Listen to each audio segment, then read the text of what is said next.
Hello అండి, welcome back to my channel Thimmarajupalli TV review. ఇది కిరణ్ అబోరం గారు ప్రొడ్యూస్ చేశారండి. ఈ మూవీ ట్రైలర్ మీరు ఇప్పటివరకు చూసుంటే మీకు ఆల్రెడీ స్టోరీ గురించి ఒక అంచనాకు వచ్చుంటారు. ఈ మూవీ టీవీ గురించి అండి. TV is the centre of point. TV is the most valuable asset ఈ మూవీకి అండి.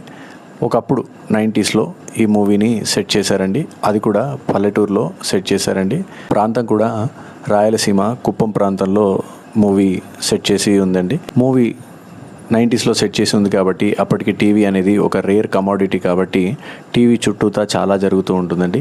ఈ పల్లెటూరులో కూడా అప్పటి వరకు టీవీ ఉండదండి. ఏదన్నా పండగలకి పబ్బాలకి అట్లాంటి వాటికి టీవీని అద్దెకి తీసుకొచ్చి చూసి ఎంజాయ్ చేస్తూ ఉంటారండి ఆ గ్రామ ప్రజలు.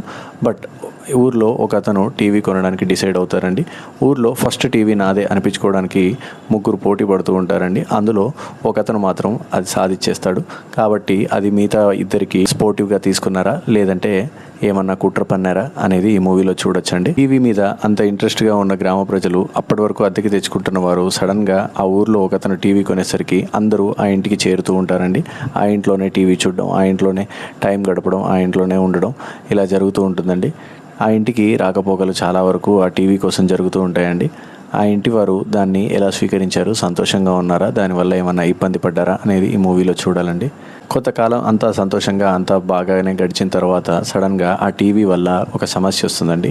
ఆ టీవీ వల్ల వచ్చిన సమస్య ఏంటి, ఆ సమస్య వల్ల ఎవరెవరు ఇబ్బంది పడ్డారు, ఆ సమస్యని పరిష్కరించడానికి ఎవరు ఎటువంటి పనులు చేశారు అనేది ఈ మూవీ స్టోరీ అండి. స్టోరీ టీవీ గురించి కాబట్టి చాలా సింపుల్గా అనిపిస్తుందండి. కానీ మీరు దాన్ని ఒక వాల్యుబుల్ అసెట్ లాగా చూడండి. టీవీ ప్లేస్లో ఇంకేదన్నా జ్యువెలరీ కానీ ఇంకేదన్నా రేర్ కమోడిటీ ఏదన్నా వజ్రం లాంటిదో జ్యువెలరీ లాంటిదో టీవీని ఆ రకంగా చూడగలిగితే మీకు ఈ స్టోరీ ఇంట్రెస్టింగ్గానే అనిపిస్తుందండి. లేకపోతే టీవీ గురించి ఇంత గొడవ ఏంటి, టీవీ గురించి ఇంత సినిమా ఏంటి అని మీకు కాస్త సిల్లీగా అనిపించే అవకాశం ఉందండి. ఫైనల్గా ఆ టీవీ ఫస్ట్ ఆనందాన్ని తెచ్చింది, ఆ తర్వాత సమస్యను తెచ్చింది. ఆ సమస్యని సాల్వ్ చేయడానికి ఎవరు ఎటువంటి ప్రయత్నాలు చేశారు, ఎవరి వల్ల అసలు ఆ సమస్య వచ్చింది, ఆ సమస్యని సాల్వ్ చేయాలని చూసిన వాళ్ళు సాల్వ్ చేయగలిగారా అనేది ఈ మూవీలో చూడాలండి.